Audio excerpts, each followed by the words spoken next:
Chapter 6 The Monster. The cows were munching hay in their stalls when the big barn door slid open and a mechanical monster stomped in from the rain. The creature marched down the center aisle, her footsteps echoing through the cavernous space, until she found an empty corner. And there she stood, in the shadows, as a storm began to rage outside. Everybody listened as the rain poured and the wind howled and the thunder cracked. By midnight the storm had blown over, and there was only a gentle sprinkling on the roof. But the herd couldn't rest with that monster lurking in the corner. Cows began quietly mooing to each other. "What is the monster doing? She hasn't moved in hours. I bet she's waiting to eat us in our sleep." The cows gasped at this horrible thought, and then an old cow named Annabelle tried to calm down the herd. "Relax, everyone," she said. "There were monsters like this at my last farm, and they never ate any cows. Come to think of it, they never ate anything at all." "Well, if this monster has never eaten anything at all, she must be awful hungry by now," said a cow named Tess. "I saw the farmer driving the monster around in his truck," said a calf named Lily. "I don't think he would have done that if she were dangerous." Nobody knew quite what to think of the strange creature in their midst. "I think the monster's harmless." "I think the monster is unnatural." "I think the monster is moving." The herd fell silent as the monster marched out from the shadows and into the middle of the barn. And then the monster did the impossible. She did the unthinkable. She spoke to the cows in the language of the animals. "I am not a monster. I am a robot. My name is Roz." Chapter 7 The Robot Story. None of the cows could believe that this monster, this robot, this machine, had just spoken to them in the animal language. They stared at her, nervously shifting in their stalls, wondering what she would do next. And what Roz did next was simple. She told the truth. She stood in the middle of the barn and shared her story with the herd. "I spent my first year of life on a remote, wild island," Roz began. "I did not know how I got there. I only knew that I wanted to survive. So I studied the island animals to see how they survived, and a surprising thing happened. Their sounds and movements started making sense to me. I was learning the language of the animals. Even when I could speak to them, the animals wanted nothing to do with me. But that changed when I discovered an orphaned gosling. The poor little thing would have died on his own, so I cared for him, and I adopted him as my son. His name is Brightbill." A murmur spread through the herd. "When the animals saw me caring for Brightbill, they finally accepted me. I was no longer alone. I had friends and a family and a home. Life was good. Until the Rico robots arrived. They came in their sleek white airship to take me away, and when I resisted, they became violent. The animals defended me. They fought bravely and destroyed the Ricos. But I was badly damaged in the fighting. I needed repairs, and I could not get them on the island. So the animals loaded my broken body onto the airship, and it took me far away from my home." Lily, the calf, poked her head through the railing and said, "Well, what about Brightbill?" "My son is smart and tough, and he has a good flock," said Roz. "I think he will be okay without me." "Where were you taken?" said Tess. "I was taken back to the factory where I was made. The factory is run by a crew of robot workers called the Makers. When I arrived, they put me in a room filled with other broken robots. Some robots were completely ruined, and the Makers immediately sent them away. But those of us with a working computer brain were given a test." What kind of test?" said Lily. "The Makers simply asked us questions. They asked us how we had been damaged. They asked us how we would respond to different emergencies. They asked us how to identify certain sounds and smells and objects. Robots who answered every question correctly were repaired. All others were destroyed. In the wilderness, I camouflaged my body to survive. In the robot factory, I camouflaged my personality to survive. I pretended to be a perfectly normal robot. I did not say that I had adopted a goose, or that I could speak with animals, or that I had resisted the Ricos. I said what I had to say to pass the test, and it worked. Well, good for you, Roz, shouted Tess, and the other cows smiled. The maker shut me off, and when I awoke, my body was fixed, and I was on this farm. Now, like all of you, I belong to Mr. Sharif. The cows stopped smiling. Everyone was quiet, and then old Annabel spoke up. I was taken from my friends and family, too, she said. They're back on the farm where I was born. I still think about them every day. It is difficult to be apart from our loved ones, said the robot. You know, Roz, things could be worse, said Tess. At least on this farm you're still surrounded by nature. Yes, things could be worse. The robot's eyes brightened a little. But I am not safe here. If any human ever learns who I really am, they will have me destroyed. And that is why, when the time is right, I will try to escape. Chapter 8. The Computer. Inside the barn, the lights were low, the sounds were hushed, and the night wore slowly on. A few cows were chewing hay, but most were resting peacefully.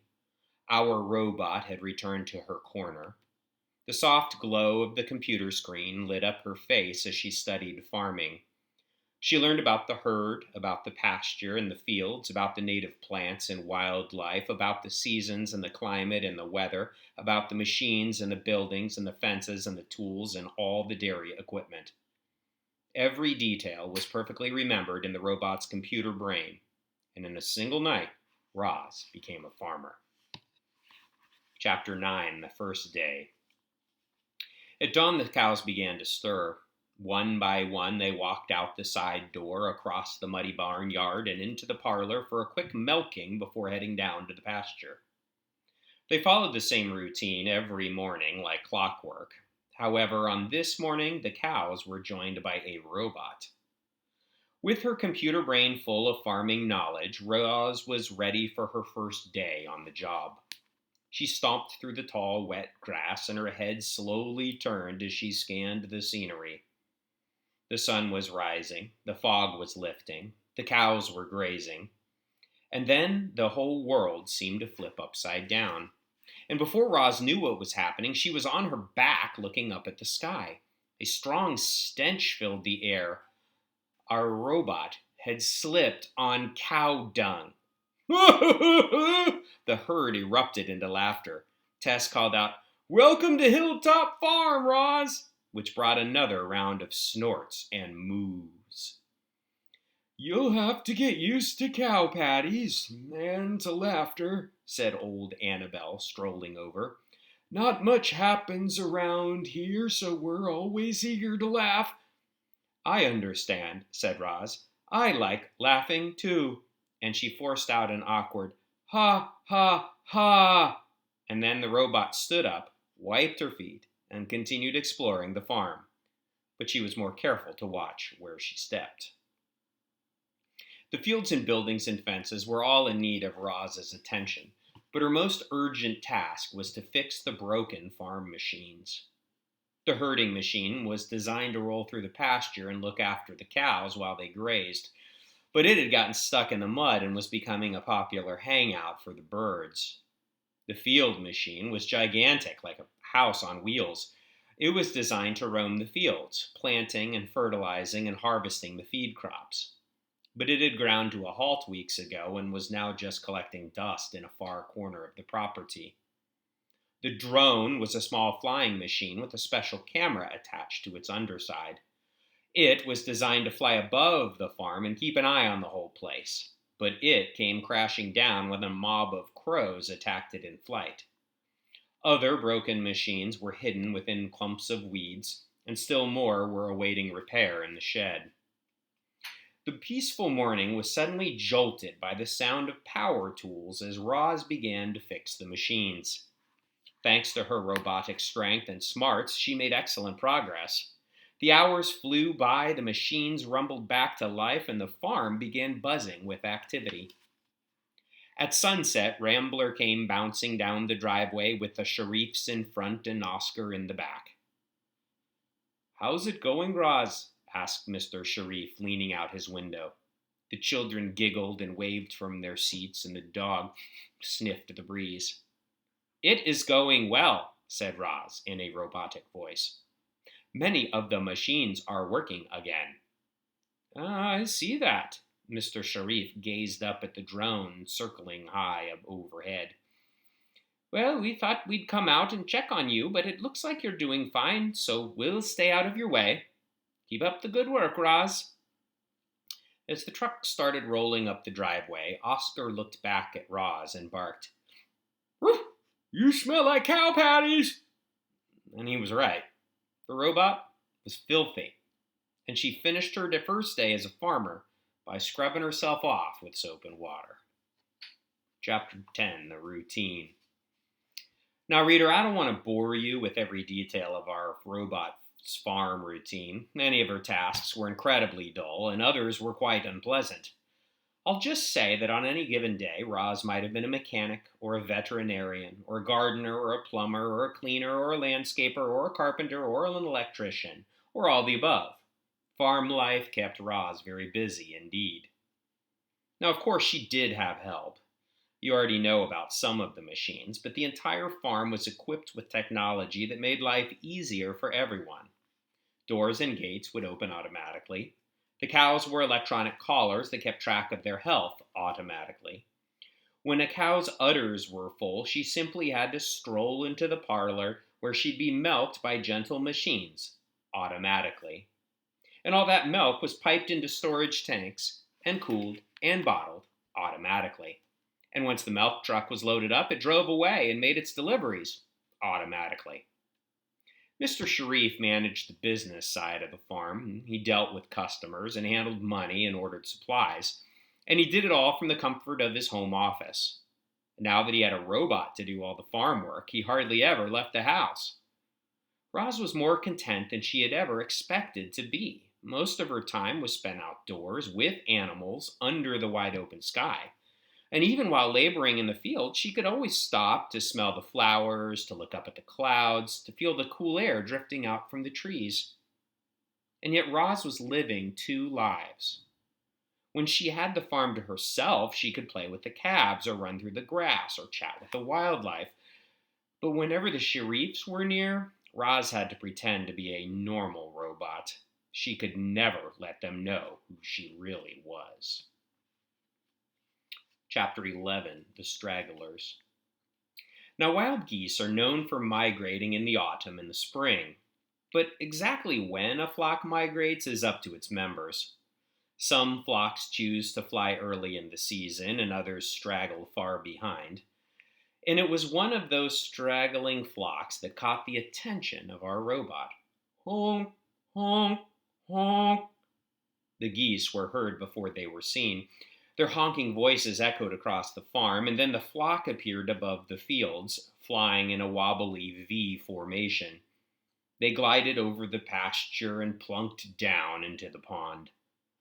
None of them were very concerned as Roz approached. The geese had seen similar creatures on other farms, and they knew there was nothing to fear. But they were about to learn that our robot was different from the others. "Hello, geese," said Roz. "Welcome to Hilltop Farm." The geese froze. They stared at Roz with suspicious eyes, and then the biggest goose slowly swam over.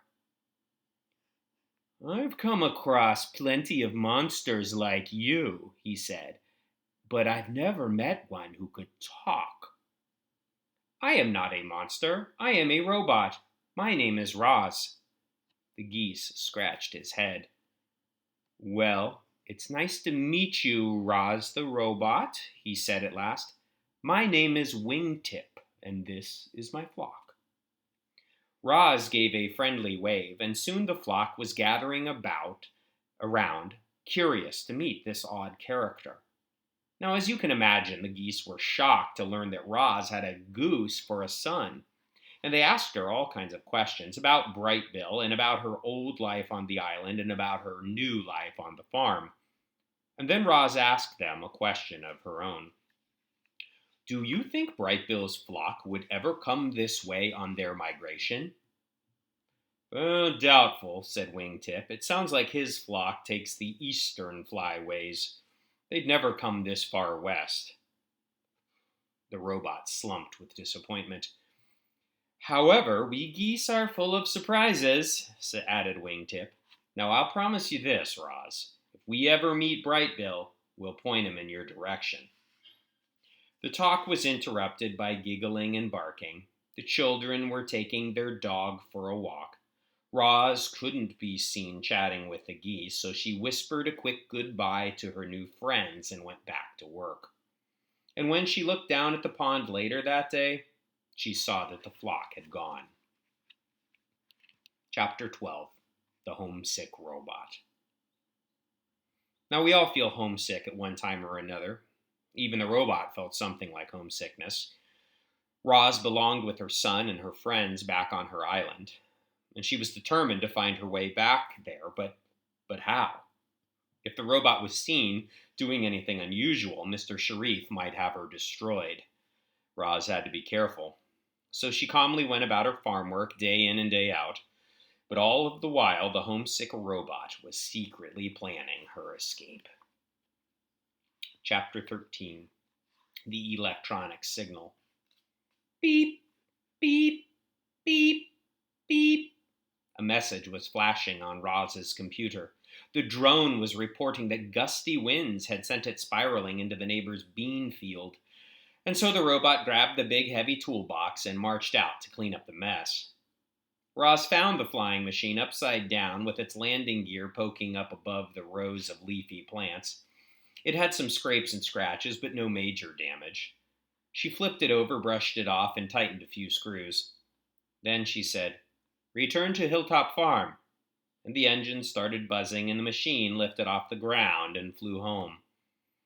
As Roz marched back, she cut through a strip of forest that separated the two farms. There were trees and ferns and rocks and shrubs and small forest animals. It was a little piece of wilderness. And suddenly the robot was thinking of the wild island that she missed so much. Someday she would try to run away and return to her true home. Was this the moment for her escape? Could it be as easy as sneaking off through these trees? No, it couldn't be that easy.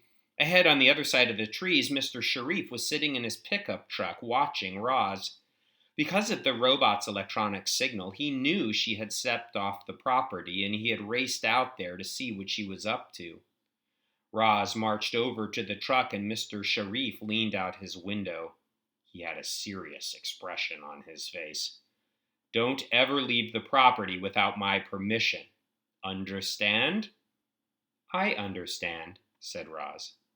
Oh, she understood all right. She understood that she was always being watched. She understood that she was trapped on Hilltop